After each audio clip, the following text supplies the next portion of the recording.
আমার বাসায় 4 তলা। পাশের বাড়িগুলো 3-4 তলার মত। বারান্দা দিয়ে সবসময় একটা বিড়াল আসত। আমিও অনেক আদর করতাম বিড়ালটাকে। বিড়ালটা কিছুদিন পর আমাদের বাড়িতেই বাচ্চা দেয়। 2টি বাচ্চা। আমি খুব যত্নে ওদের পালতে থাকি। আস্তে আস্তে আমার বিড়ালগুলো মরে যায়। তাও খুবই অস্বাভাবিকভাবে। একদিন দেখি একটা বিড়াল মরে আমার রুমে পড়ে আছে।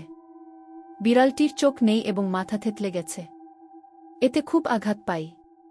শখের জিনিস বলে কথা। আরেকটা বিড়ালকে কিছুদিন পরেই ঘরে আর খুঁজে পাই না। সন্ধ্যায় ছাদে গিয়ে দেখি বিড়ালটি ছাদের এক কোণে গলায় দড়ি দিয়ে মেরে ঝুলিয়ে রেখেছে। জানি না এটা কার কাজ। আজ 4-5 মাস পরে আমার বিড়াল আবার 3টি বাচ্চা দেয়। এদের আরও বেশি আদরে আর ভালোভাবে দেখাশোনা করতে থাকি। ওদের আমি বাসার বাহিরে যেতে দিতাম না। 7 দিন আগে একদিন সকালে উঠে দেখি আমার একটি বিড়াল মরে পড়ে আছে আগের অবস্থাতেই, চোখ ছাড়া। আর আজ আমার আরেকটি বিড়াল বাসা থেকেই গায়েব। হয়তো কালকে দেখব কোথাও মরে পড়ে আছে।